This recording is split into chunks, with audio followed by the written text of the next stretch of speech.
Tema 6. Los derechos reales de garantía, cuarta parte. Comenzamos con pedir la realización del valor del bien porque no cabe el pacto comisorio o su apropiación. Apartado 1. Acción hipotecaria directa.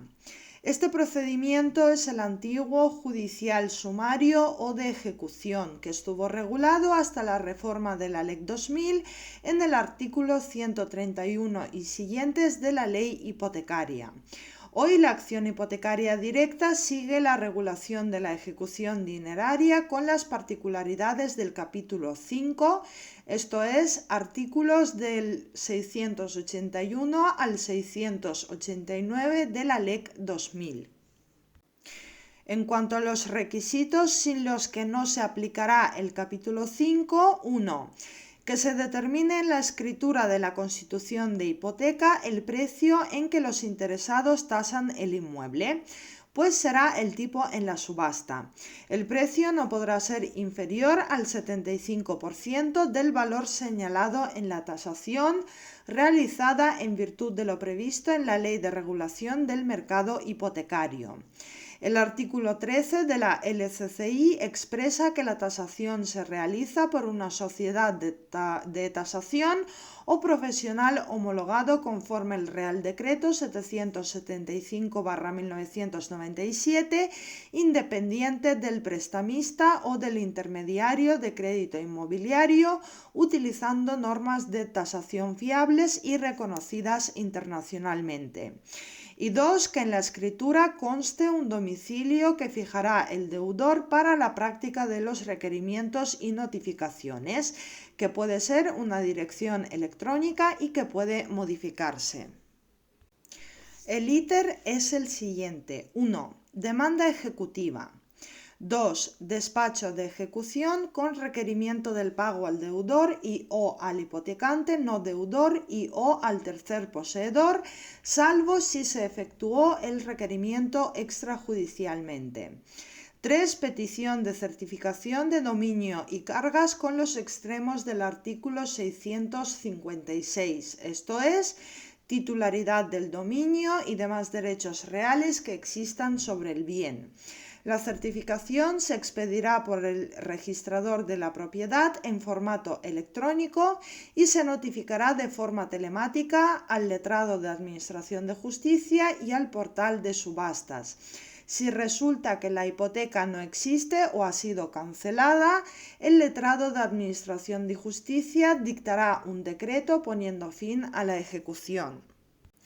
4. Comunicación del procedimiento al titular inscrito y a los acreedores posteriores para que intervengan en el proceso e incluso puedan satisfacer la deuda antes del remate. 5. El acreedor puede solicitar tras el requerimiento el pago o desde el despacho de ejecución si el pago se hubiere realizado extrajudicialmente, la administración interina de la finca hipotecada.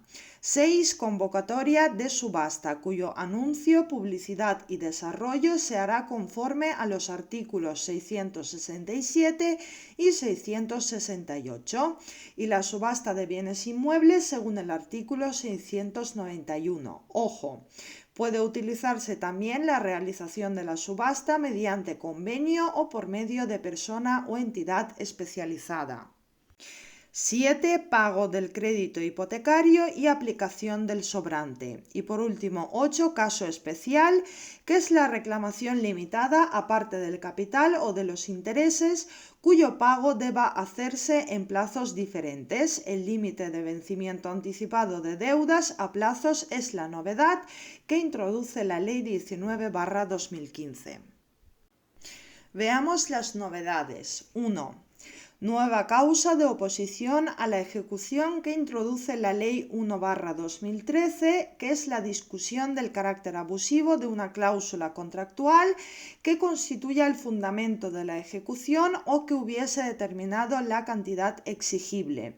Su origen es la sentencia del Tribunal de Justicia de la Unión Europea del año 2013 que resuelve la cuestión prejudicial planteada por el Juzgado de lo Mercantil número 3 de Barcelona, cuyo fallo en el proceso con base a la Directiva 93/13 permite al juez nacional suspender una ejecución hipotecaria y examinar las cláusulas del contrato firmado entre el consumidor y la entidad financiera para determinar si son abusivas.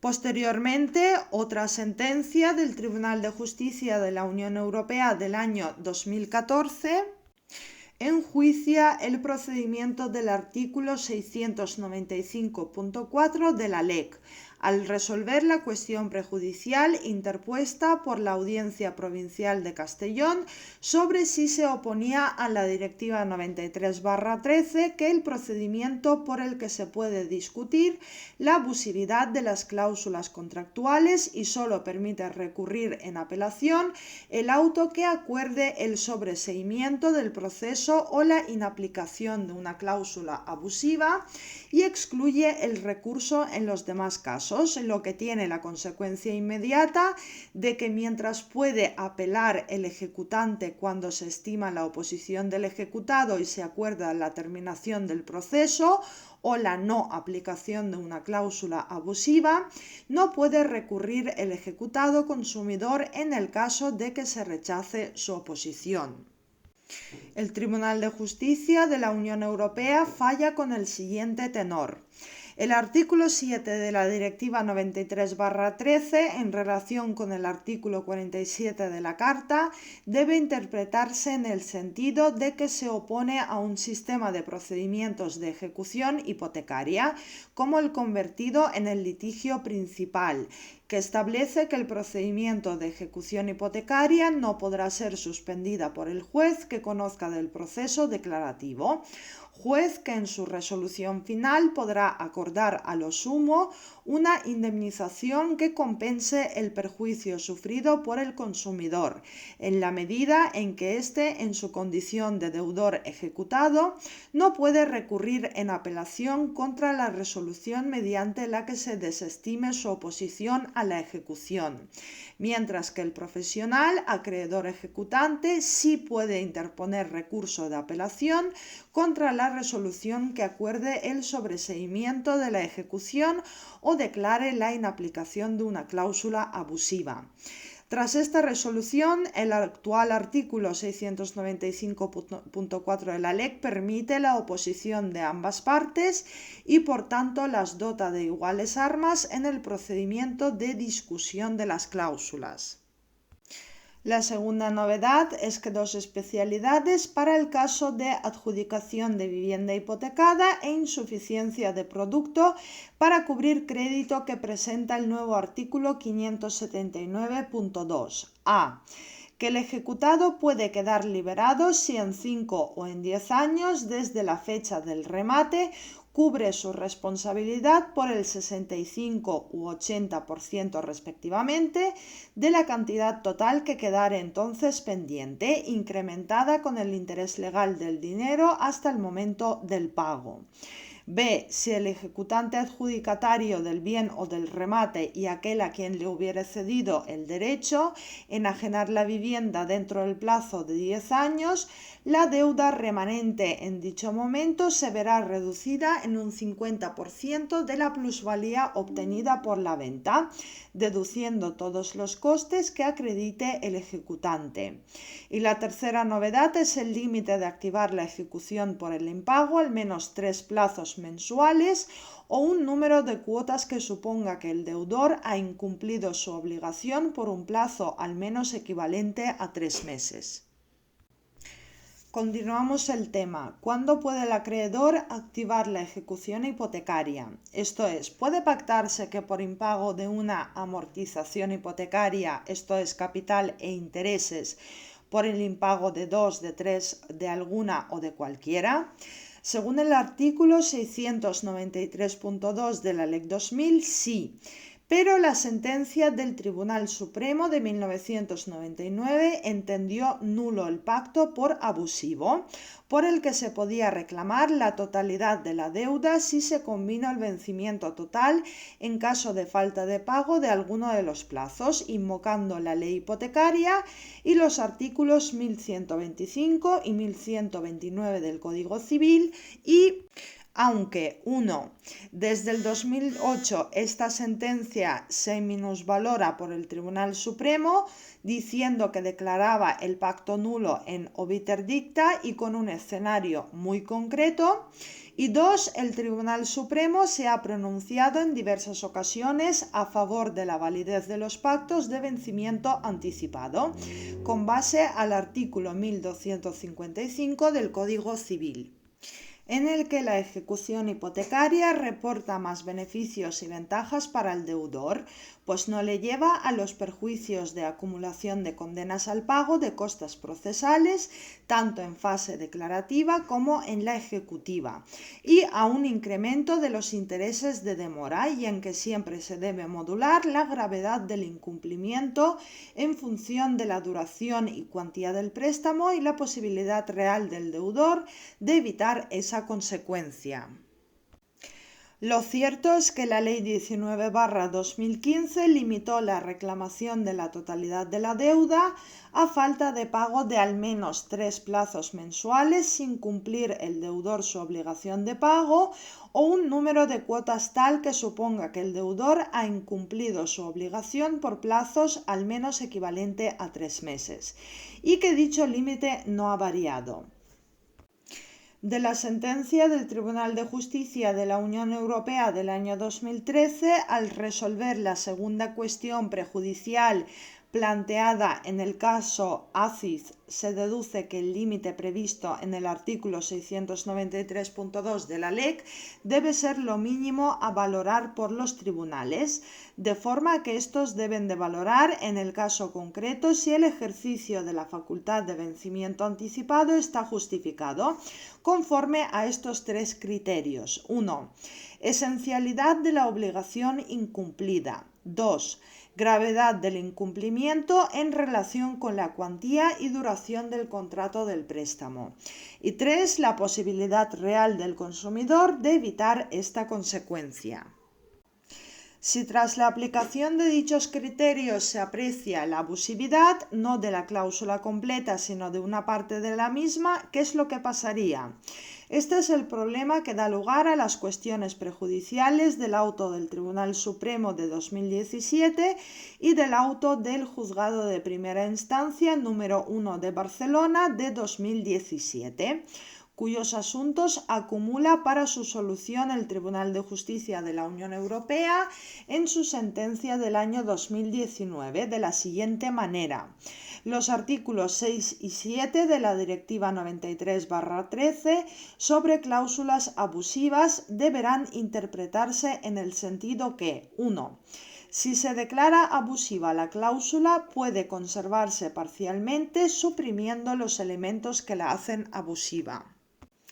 2. En el caso de que se considere que no puede conservarse parte de la cláusula, el procedimiento ejecutivo debe seguir tramitándose, aplicando supletoriamente una norma nacional, aunque los artículos 6 y 7 se oponen en principio a que una cláusula de vencimiento anticipado declarada abusiva sea conservada parcialmente cuando tal supresión equivalga a modificar el contenido de dicha cláusula, afectando a su esencia. Sin embargo, no se oponen a que el juez ponga remedio a su nulidad, sustituyéndola por la nueva redacción de la disposición legal que la inspiró, aplicable en caso de convenio entre las partes del contrato, siempre que éste no pueda subsistir en caso de supresión de la citada cláusula y la anulación del contrato en su conjunto exponga al consumidor a consecuencias especialmente perjudiciales. consecuencias que deben ser examinadas por los órganos jurisdiccionales remitentes y que en los casos planteados la anulación de la cláusula podría incidir en los cauces procesales de derecho nacional a través de los que los bancos pueden reclamar la totalidad del importe del préstamo hipotecario. Así, téngase en cuenta que en el procedimiento especial de ejecución hipotecaria de la vivienda habitual existen estas posibilidades que favorecen al deudor. 1. Liberar el bien hipotecado antes del cierre de la subasta consignando la cantidad debida y 2. Obtener una reducción parcial de la deuda y la garantía de que el bien no será vendido por un precio inferior al 75% de su valor de tasación. Veamos las consecuencias de esta resolución. Lo que está diciendo el Tribunal Supremo son dos cosas. 1. Si el contrato no puede subsistir sin la cláusula de vencimiento anticipado porque le arrastra a la nulidad, sería el juez el que ponderaría que la restitución de la totalidad del préstamo es muy gravosa para el deudor y podría contemplar la posibilidad de seguir en la ejecución hipotecaria y evitar la ejecución ordinaria posterior al procedimiento declarativo ordinario, pero eso sí, aplicando el artículo 693.2 de la LEC. Y 2. Si el contrato puede subsistir sin dicha cláusula, se llegaría a la ejecución ordinaria, pero solo en el caso en que el deudor no se oponga por considerar que le es más favorable. Ante esta respuesta no podemos aventurarnos a dar una respuesta a lo que pasaría en aquellos contratos de préstamo hipotecario cuyo vencimiento anticipado se estaba discutiendo y quedó suspendido tras el planteamiento de la cuestión prejudicial. Lo que sí podemos decir es que el artículo 24 de la LCCI, cuidado, no se aplica al vencimiento anticipado de los contratos que hubieran tenido lugar antes de su entrada en vigor. Bueno, pues la LCCI ha modificado los artículos 693.2 de la LEC y 129.bis de la Ley Hipotecaria, y este último considera que perderá el derecho a plazo el prestatario cuando a. Se encuentre en mora en el pago de una parte del capital pendiente o de los intereses, b. La cuantía de las cuotas vencidas y no satisfechas en la primera mitad del crédito equivalgan al menos al 3% del capital vencido o equivalga al impago de 12 plazos mensuales o un número de cuotas que suponga que el deudor ha incumplido su obligación por un plazo equivalente al menos a 12 meses. Y en la segunda mitad del crédito equivalga al 7% o lo que es lo mismo equivalga al impago de 15 plazos mensuales o un número de cuotas que suponga que el deudor ha incumplido su obligación por un plazo al menos equivalente a 15 meses. Y por último C, el prestamista le haya requerido el pago concediendo un plazo de al menos 3 meses para su cumplimiento, advirtiendo de que si el pago no es atendido reclamará el reembolso total de lo adeudado del préstamo. Pasamos ahora a la venta o ejecución extrajudicial del bien o ante notario. Requisitos y formalidades. Que se pacte de forma expresa y separada de las restantes estipulaciones en la escritura pública. Que se señale si es vivienda habitual o no, presumiendo que lo es si se hizo constar tal carácter.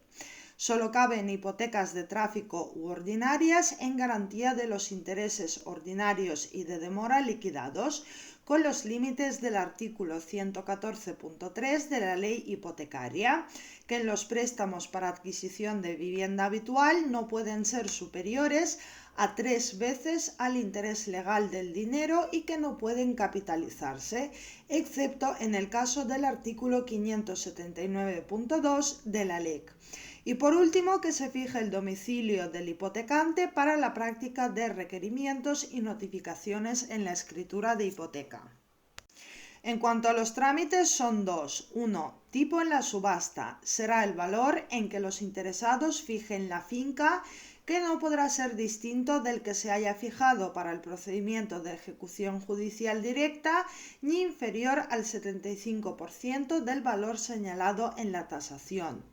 Y 2. Única subasta de carácter electrónico celebrada en el portal que disponga la Agencia Estatal del BOE, con los tipos y condiciones determinados en la LEC, que termina con la certificación acreditativa del precio del remate y de la deuda pendiente que, si controvertida, habrá de discutirse por las partes en juicio verbal. Por otra parte, el notario tiene dos obligaciones. 1. Suspender la venta cuando cualquiera de las partes acredite haber planteado ante el juez competente el carácter abusivo de las cláusulas del préstamo que constituya fundamento de la venta o que hubiera determinado la cantidad exigible. Y 2. Notificar al deudor, avalista e hipotecante no deudor a los efectos oportunos si considerase que alguna de las cláusulas del préstamo hipotecario que constituya fundamento de la venta extrajudicial o que hubiera determinado la cantidad exigible pudiera tener carácter abusivo. Y pasamos ahora a pedir medidas excepcionales en crisis financiera. Desde mediados de 2011 hasta septiembre de 2013 se suceden en España 7 textos legislativos que comienzan a dar solución a las soluciones de desprotección del deudor hipotecario inmerso en una crisis financiera, estableciendo medidas denominadas excepcionales. Pero solo desde marzo de 2012 se puede hablar de deudor en situación o en umbral de exclusión y, por tanto, distinguir entre deudor no vulnerable, es el primer deudor tratado por el sistema del Real Decreto Ley 8/2011 y Ley 37/2011, es el que no cumple con todas las circunstancias del artículo 3 del Real Decreto Ley 6/2012 y Ley 1/2013. Las medidas del año 2011 intentan resolver el problema de la insuficiencia de licitadores en la subasta y del producto de la misma para cubrir el crédito hipotecario, porque la realización del bien no cubría ni un 50% de la deuda impagada, la subasta solía quedar desierta y con adjudicaciones para el ejecutante. Se establecen estas dos. 1. Bajar la cantidad mínima a aportar por el licitador para participar en la subasta. Y 2. Fijar dos limitaciones a la acción legítima del acreedor hipotecario. Esto es, aumentar el mínimo de inembargabilidad de los ingresos mínimos familiares cuando se haya ejecutado la vivienda principal del deudor hipotecario y, por otra parte, establecer un mínimo de valor a la adjudicación de los inmuebles por el ejecutante, inclusive si se diera el caso de subasta desierta. Respecto del deudor vulnerable, es el deudor situado en el umbral de exclusión social. Rellenan dicho concepto dos tipos de requisitos. 1. Clases de familia, que sean familias numerosas o familias monoparentales con 2 hijos a cargo, o familias que tengan un menor de 3 años o algún miembro con discapacidad o dependiente, o familias en las que el deudor hipotecario se encuentre en situación de desempleo y haya agotado las prestaciones sociales o que sean víctimas de violencia de género. 2. Ingresos de familia. Que los ingresos de esa familia no superen el límite de 3 veces el IPREM.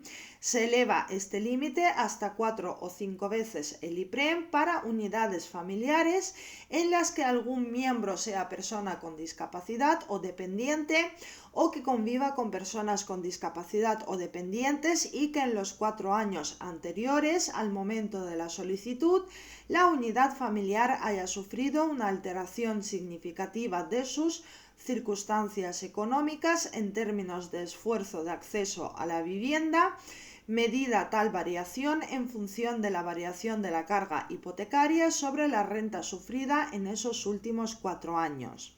Las normas suman estos otros requisitos previos: que la cuota hipotecaria resulte superior al 50% de los ingresos netos que perciba el conjunto de los miembros de la unidad familiar, y por otra parte que se trate de un crédito o préstamo garantizado con hipoteca que recaiga sobre la única vivienda en propiedad del deudor y concedida su adquisición. Las medidas del año 2012 son las siguientes. A. Limitación a instancia del deudor de los intereses moratorios con un simple cálculo. A los remuneratorios pactados se les suma como máximo un 2,5% sobre el capital pendiente del préstamo. B. Da derecho de preferencia para el acceso a las ayudas a los inquilinos si el desahucio se produce después de 1 de enero del año 2012. El deudor será rescatable cuando se promueva el Fondo Social de Viviendas. C. La suspensión por 2 años de desahucios de colectivos especialmente vulnerables sobre viviendas habituales, contados a partir de la entrada en vigor del Real Decreto Ley 27/2012 hasta el 17 de noviembre del año 2014. Esta medida se prolonga primero con la Ley 1/2013, que da el mismo plazo de 2 años de suspensión para los lanzamientos que se produzcan desde su vigencia y por tanto hasta el 16 de mayo de 2015. Segundo, con el Real Decreto Ley 1/2015, que lo amplía a 3 años más y por tanto hasta el 15 de mayo del año 2015. Finalmente, el Real Decreto Ley 5/2007, modificando las 2 normas anteriores, amplía a 3 años adicionales desde su entrada en vigor la aplicación de la suspensión de lanzamiento y por tanto hasta el 18 de mayo del año 2020. D. Medidas incluidas jerárquicamente en el Código de Buenas Prácticas Bancarias. 1. Reestructuración de la deuda basada en un plan que ha de ser ofrecido obligatoriamente por la entidad. Tiene que calcularse con las 3 medidas siguientes. 1. Carencia de amortización de capital de 4 años. 2. Ampliación del plazo de amortización del capital hasta un total de 40 años contados desde la concesión del préstamo y la reducción del tipo de interés aplicable, Euribor más el 0,25 durante el plazo de carencia. Y 3. Tiene que expresar si es o no viable, teniendo como base que no lo es, el que establece finalmente una cuota hipotecaria mensual superior al 60% de los ingresos que perciban conjuntamente la unidad familiar. La segunda medida es la quita o condonación de la deuda. Cuando la inviabilidad del plan es informada por la entidad, lo cual es obligatorio, los deudores pueden solicitar una quita en el capital pendiente de amortización. Esta quita debe ser calculada por la entidad con alguno de los 3 métodos de cálculo que señala la medida complementaria. Esto es reducción en un 25%, reducción equivalente a la diferencia entre el capital amortizado y el que guarde con el total del capital prestado la misma proporción que el número de cuotas satisfechas por el deudor sobre el total de las debidas, o reducción equivalente a la mitad de la diferencia existente entre el valor actual de la vivienda y el valor que resulte de sustraer al valor inicial de la tasación 2 veces la diferencia con el préstamo concedido. Se deben notificar los resultados de dichos métodos de cálculo, aunque finalmente decida no conceder la quita. Y la tercera medida es la dación en pago.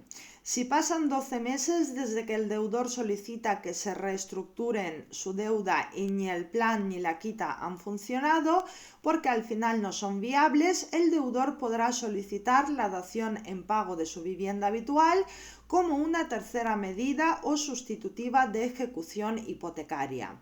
Es pues una medida obligatoria para la entidad concederla y además aceptarle, si así lo pide, como arrendatario durante 2 años, pagando una renta del 3% anual de la totalidad de la deuda. Medidas del año 2013, Ley 1/2013. Se aplica tanto a las hipotecas constituidas tras su vigencia como a los intereses que procedan de una hipoteca constituida antes, pero que se devenguen tras su vigencia, o simplemente a los que no se hubieren satisfecho, aunque se devengarán antes, incluso a los procedimientos de ejecución en marcha, aunque se haya fijado ya la cantidad por la que se despacha la ejecución. Los cambios producidos por la Ley 1/2013 son los siguientes. A. Nueva definición del deudor vulnerable. 2. Límite a los intereses moratorios, el resultante de sumar a los intereses remuneratorios pactados en el préstamo un 2% sobre el capital pendiente del préstamo. C. Que la forma de alcanzar las medidas incluidas en el nuevo Código de Buenas Prácticas Bancarias ya no será jerarquizada. Además, los avances en él han sido: 1. Calificar ahora de inviable el plan de reestructuración de la deuda que establezca una cuota hipotecaria mensual superior al 50% de los ingresos que perciban conjuntamente todos los miembros de la unidad familiar y no superior al 60% como antes se preveía, para poder alcanzar la medida complementaria de la quita. Y 2. En el método del cálculo de la quita, la reducción equivalente a la mitad de la diferencia entre el valor actual de la vivienda y el valor que resulte de sustraer al valor inicial de tasación 2 veces la diferencia con el préstamo concedido, esté subeditado y antes no a que el valor actual de la vivienda resulte inferior al valor resultante de la sustracción descrita. El sistema de quitas diferentes en función del compromiso de pago que asuma una vez rematados y de beneficios de la plusvalía del inmueble obtenida por el ejecutante o cesionario de su derecho.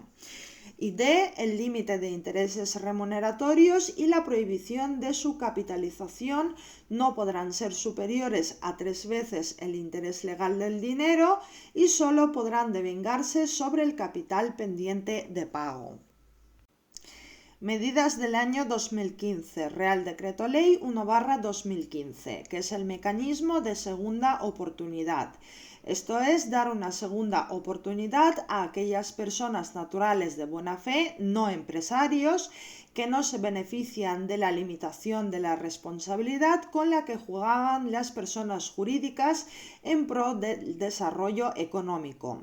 La medida brindada hoy de 2015 con este Real Decreto Ley no es una forma improvisada, sino con conciencia de que nuestros antecedentes legislativos ya apoyaron la exoneración del deudor, incluso si viniere a una mejor fortuna que no cubriese la totalidad de su deuda. ¿Cómo se da esta segunda oportunidad a las personas naturales? Pues el título primero ofrece 3 medidas. 1.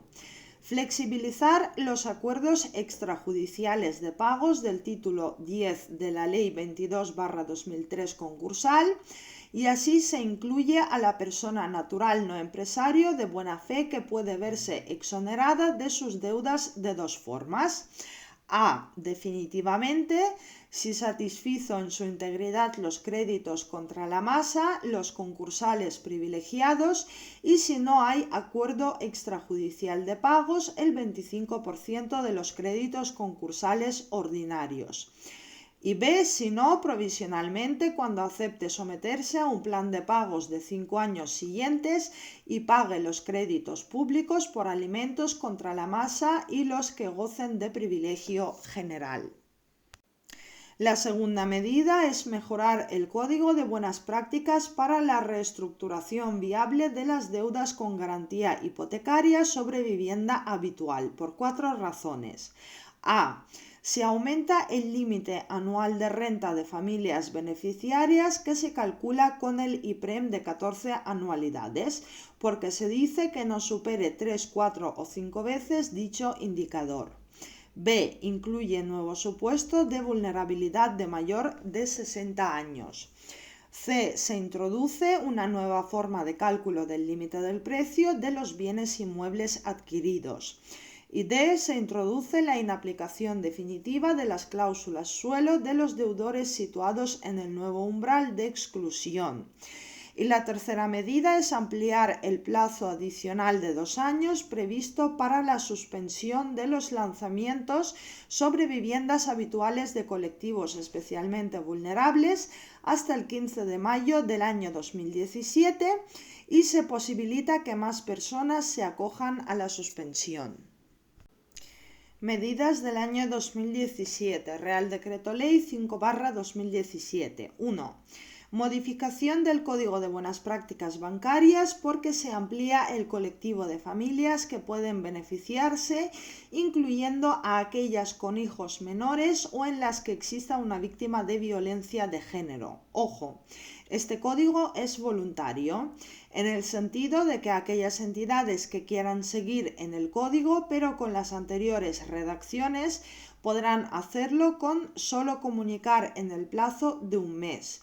Por tanto, si no lo hicieron hasta abril, han quedado adheridos a este código y a sus nuevas medidas.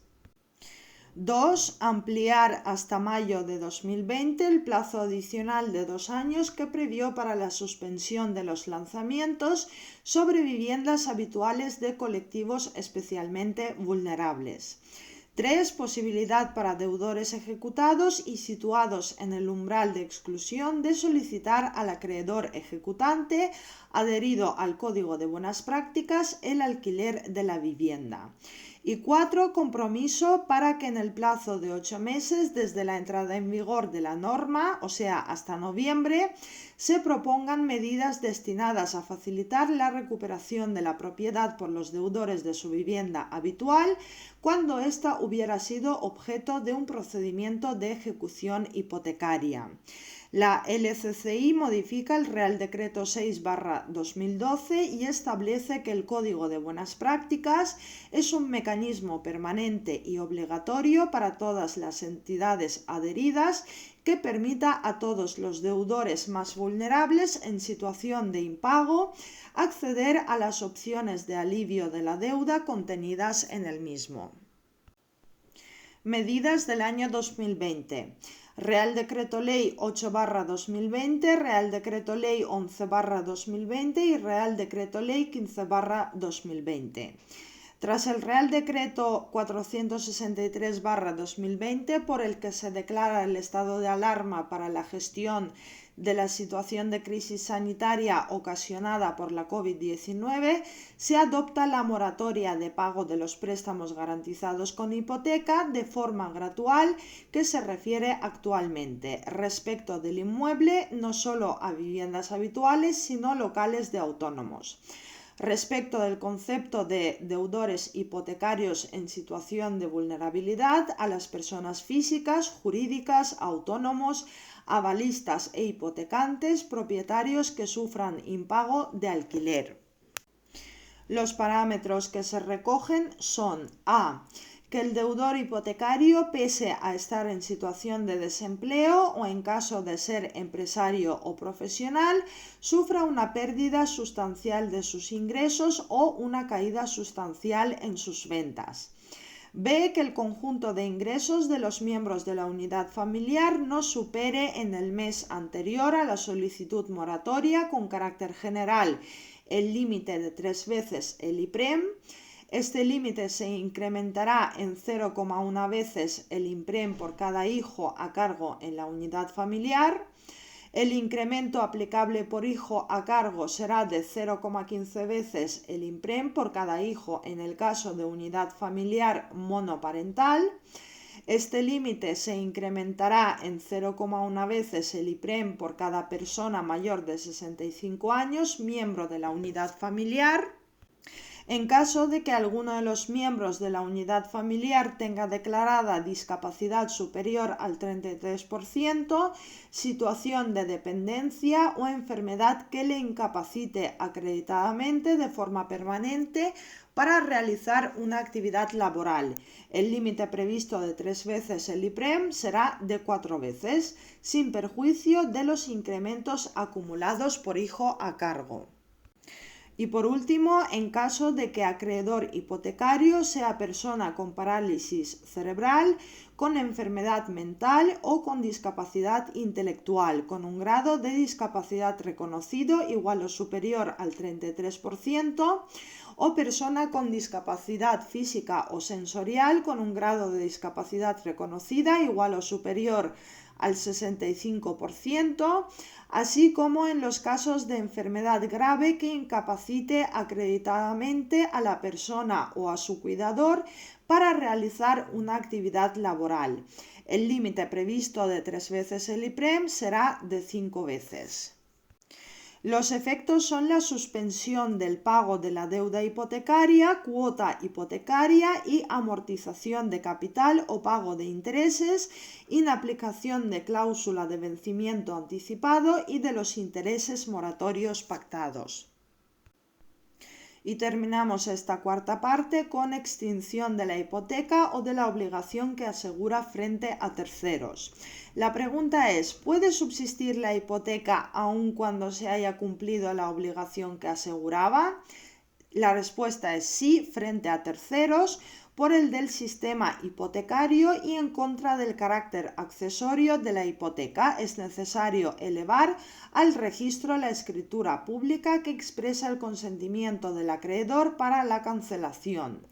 El artículo 114 de la ley hipotecaria lo reitera refiriéndose no solo al pago de la obligación principal, sino a cualquier otra forma de extinción de las obligaciones como la compensación, y señala además no solo la cancelación, sino otros asientos como la inscripción nueva o la nota marginal, según los casos, para dar publicidad frente a todos de la extinción de la hipoteca. La segunda pregunta es si puede subsistir la obligación principal asegurada, aunque se entienda que por prescripción de la acción hipotecaria queda extinguida la hipoteca. La respuesta es sí frente a terceros porque se ha de solicitar por cualquier titular registral de cualquier derecho sobre la finca afectada. Su cancelación por prescripción de 20 años contados desde que la acción hipotecaria pueda ser ejercida y porque se admite la caducidad convencional. Si se cumple el plazo de caducidad de la hipoteca, debe de reflejarse en la oportuna cancelación. Y la tercera y última pregunta es si la cancelación de una hipoteca preferente cancela la hipoteca de cualquier acreedor de inferior rango. La respuesta es sí frente a terceros, pero aquí la obligación que estaba asegurada con la hipoteca de inferior rango subsiste. Debe solicitar el adquiriente del bien realizado el mandamiento de cancelación de la anotación o inscripción del gravamen que haya originado el remate o la adjudicación primero, y luego el secretario mandará la cancelación de todas las inscripciones o anotaciones posteriores, y dicho mandamiento junto con el decreto de adjudicación se remitirá electrónicamente al registro de la propiedad correspondiente.